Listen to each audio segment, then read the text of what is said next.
வங்கதேசத்தில் பிரதமர் ஷேக் ஹசீனா ராஜினாமா செய்த நிலையில் இடைக்கால ஆட்சி அமைத்தது ராணுவம். அண்மை செய்தியாக நாம் பார்த்துக் கொண்டிருக்கிறோம். வங்கதேசத்தில் ராணுவ ஆட்சி அமலுக்கு வந்துள்ளதாக ராணுவ தளபதி வக்காரூஸ் ஜமான் அறிவிப்பு ஒன்றை வெளியிட்டிருக்கிறார். இது தொடர்பான கருத்துக்களை பகிர்ந்து கொள்வதற்காக எமது பொறுப்பாசிரியர் தம்பிராஜா இணைப்பில் இருக்கிறார். வணக்கம் சார், உங்களுடைய கருத்துக்களை பகிர்ந்து கொள்ளுங்க. நம்முடைய அண்டை நாடான வங்கதேசத்தில்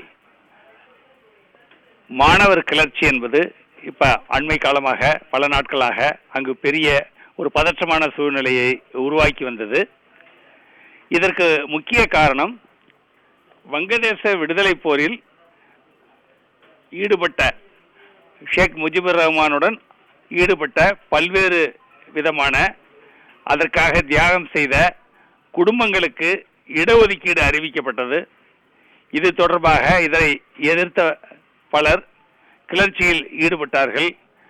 இடஒதுக்கீடு வேண்டாம் என்று இடஒதுக்கீடு வேண்டும் என்றும் இரு சாராராக மோதிக்கொண்டதால் அங்கு பெரிய கலவரம் ஏற்பட்டது. இதுவரை வங்கதேச அந்த கலவரத்தில் 98 பேர் பலியாகி இருக்கிறார்கள்.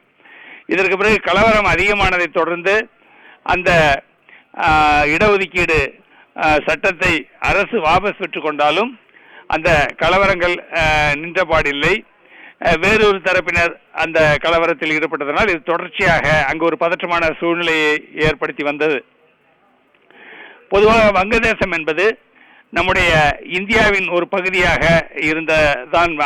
பிரிட்டிஷ் ஆட்சி காலத்தில், ஆங்கிலேயர்களுடைய ஆட்சி காலத்தில்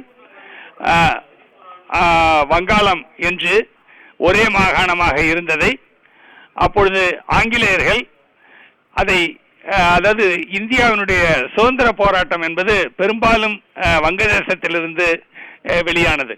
பெரும்பாலும் சுதந்திரத்துக்காக போராடியவர்கள் வங்கதேசத்தை அதாவது வங்கதேசம் என்று நான் குறிப்பிடுவது மேற்கு வங்காளமும் தற்போதைய வங்கதேசமும் அடங்கிய ஒரே மாகாணம். ஆகவே சுபாஷ் சந்திரபோஸ் போன்றவர்கள் எல்லாம் அங்கிருந்து வந்தார்கள், அரவிந்த் கோஷ் போன்றவர்கள். ஆக இதை பிரிக்க வேண்டும், அதனுடைய அந்த சுதந்திர போராட்ட வேகத்தை ஒடுக்க வேண்டும் என்பதற்காக வங்க பிரிவினை என்று இரண்டாக மேற்கு வங்காளம் கிழக்கு வங்காளம் என்று இரண்டாக ஆங்கிலேயர் ஆட்சி காலத்தில் பிரித்தார்கள்.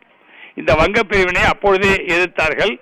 இது ஒரு இனத்தை பிரித்தாலும் சூழ்ச்சி என்றெல்லாம் அப்பொழுது சொன்னார்கள். பிறகு சுதந்திரத்துக்கு பிறகும் கூட அந்த கிழக்கு வங்காள பகுதியை பாகிஸ்தான் பிரிக்கப்படும் போது பாகிஸ்தானுக்கு அளித்து விட்டார்கள்.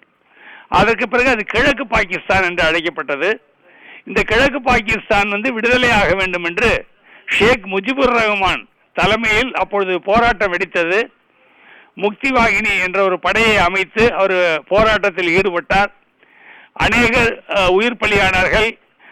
பல்லாயிரக்கணக்கான அகதிகள் இந்தியாவிற்கு வந்தார்கள்.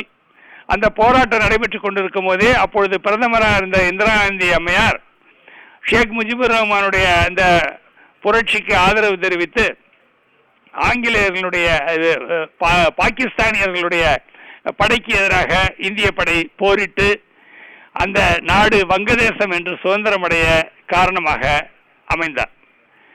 அதற்கு பிறகு பல்வேறு விதமான சூழ்நிலைகள் அங்கு ஏற்பட்டன.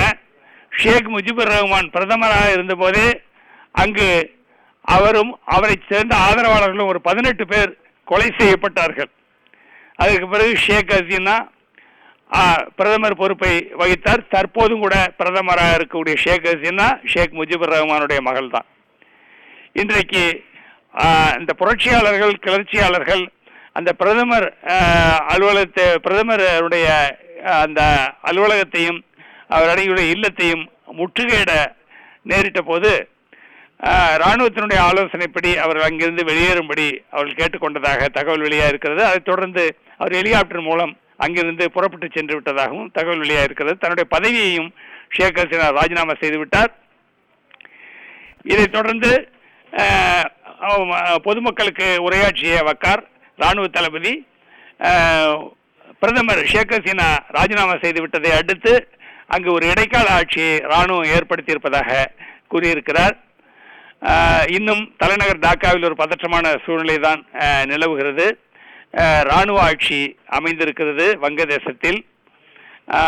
இது அடிக்கடி அங்கு நிகழக்கூடிய ஒன்றுதான் என்றாலும் தற்போது இந்த ஒரு அமைதியான சூழ்நிலையில் அங்கு ஒரு பதற்றத்தை இராணுவம் எப்படி சமாளிக்கப் போகிறது என்பதை பார்க்க வேண்டும். ஷேக் ஹசீனாவுக்கு எந்த நாடு அடைக்கலம் தரப்போகிறது, இந்தியாவா அல்லது வேறு நாடா என்பதையும் எதிர்நோக்கி இருக்கிறார்கள். அடுத்த கட்ட தகவல்கள் டாக்காவிலிருந்து வரும்போது மீண்டும் அது குறித்த தகவல்களை நம்முடைய செய்திகள் தொலைக்காட்சியில் பகிர்கிறோம். இணைப்பில் தொடர்பு கொண்டு உங்களுடைய கருத்துக்களை பகிர்ந்தமைக்கு மிக்க நன்றி சார்.